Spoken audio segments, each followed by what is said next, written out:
Good evening, visitors. Welcome to the Australian War Memorial's Last Post ceremony. My name is Emily Hiles, and joining us today from the Royal Australian Air Force is leading aircraft woman Alana Corman. We welcome the veterans who have served, those that are still serving, and the families that love and support them.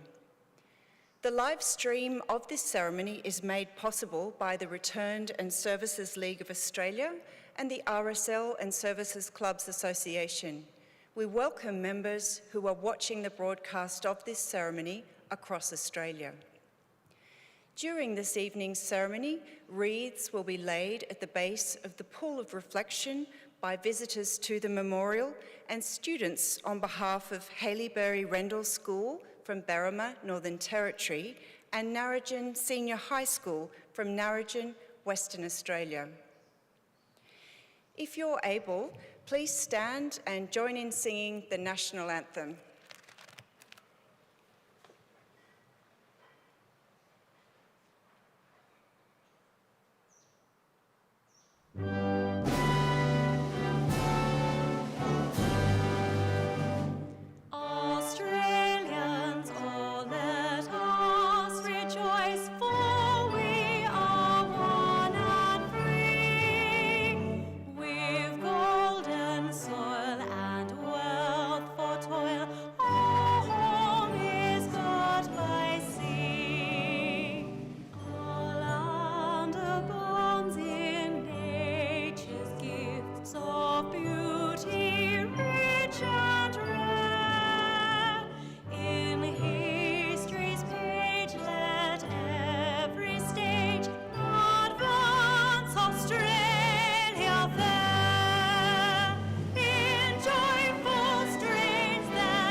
Students, please be seated.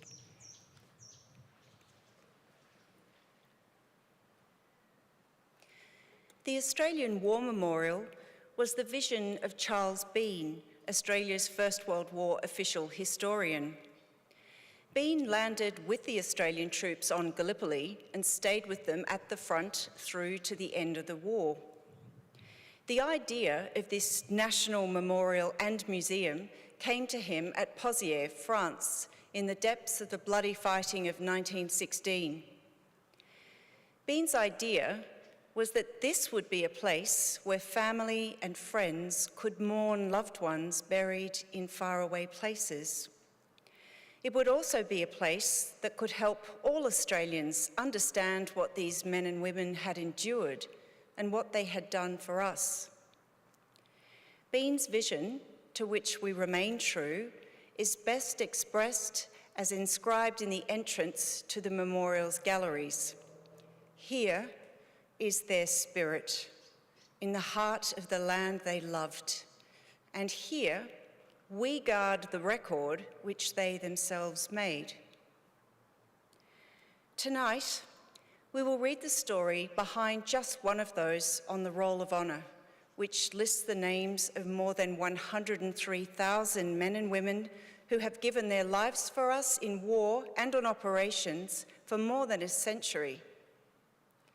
But first, we present a lament, Flowers of the Forest. Wreaths and floral tributes will now be laid at the base of the Pool of Reflection.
Today, we remember and pay tribute to Corporal Mertoun Sydney Mills.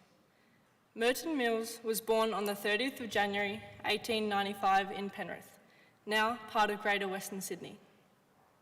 Affectionately known as Mert, he was the eldest of 3 children born to draper Robert Mills and his wife Elizabeth.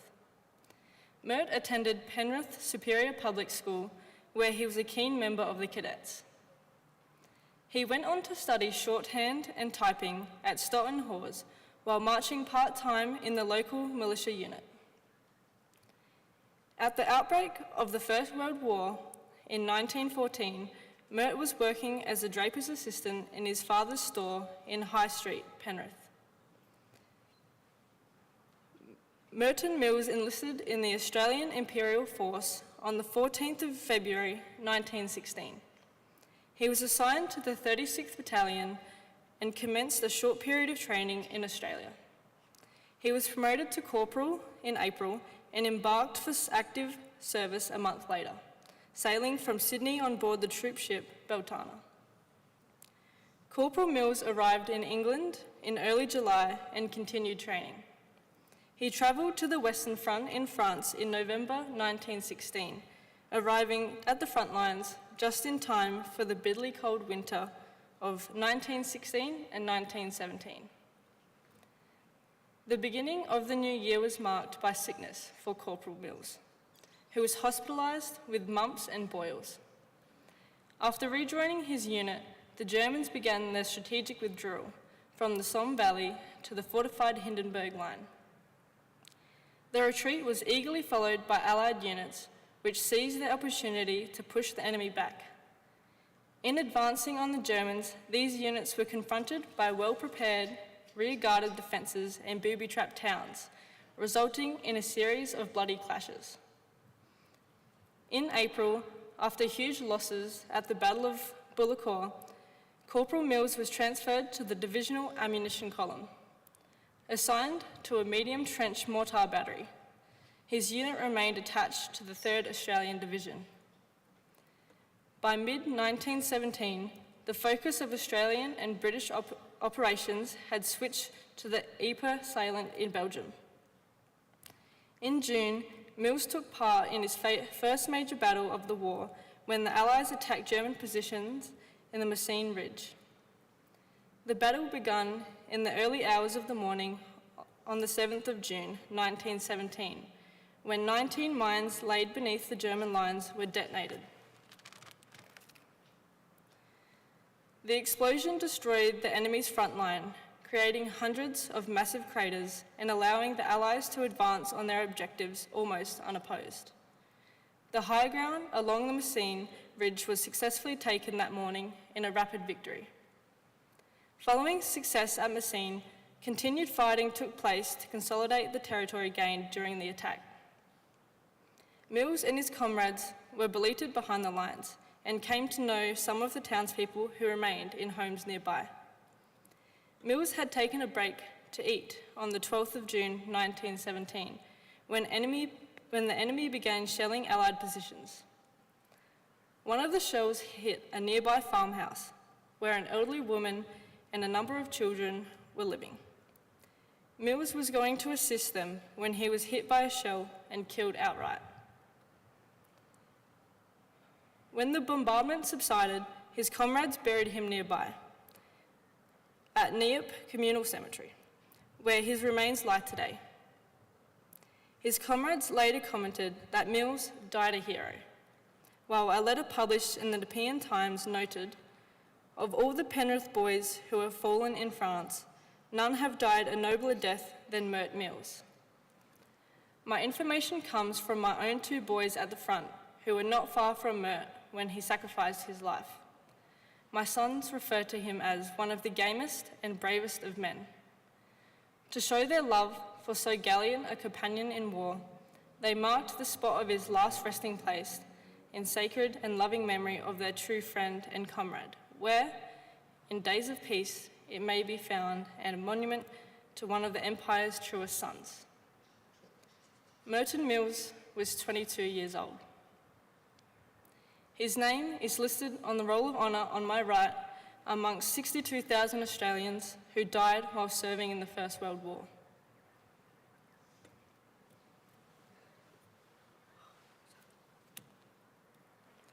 His photograph is displayed today by the Pool of Reflection.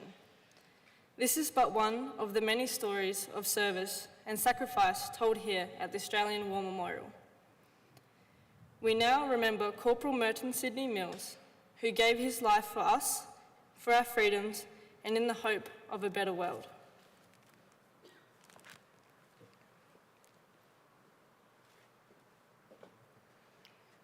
Please stand for the reading of the ode and the sounding of the last post.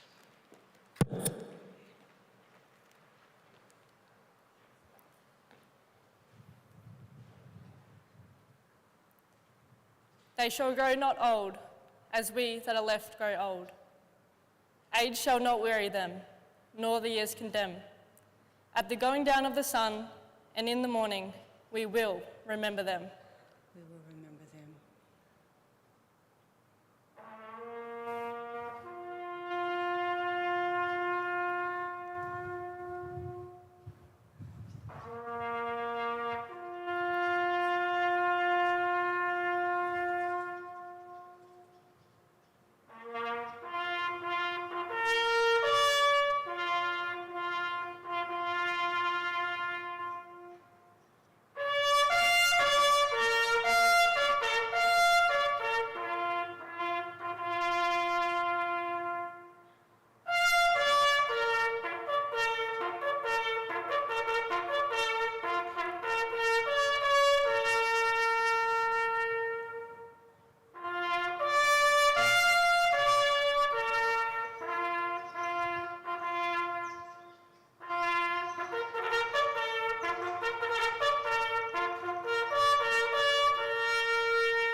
Lest we forget. Lest we forget.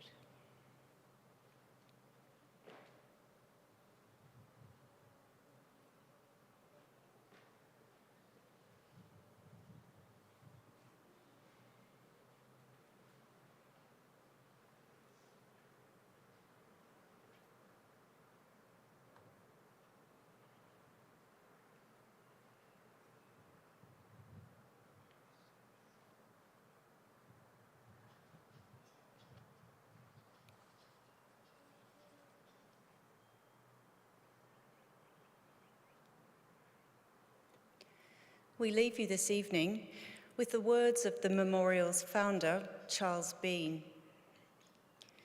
Many a man lying out there at Pozières or in the low scrub at Gallipoli, with his poor, tired senses barely working through the fever of his brain, has thought in his last moments, well, it's over. But in Australia, they will be proud of this. Ladies and gentlemen, that concludes the last post ceremony. On behalf of our director, staff and volunteers, thank you for visiting the Australian War Memorial today and for your continued support of the Memorial's development project. We wish you all a very pleasant evening.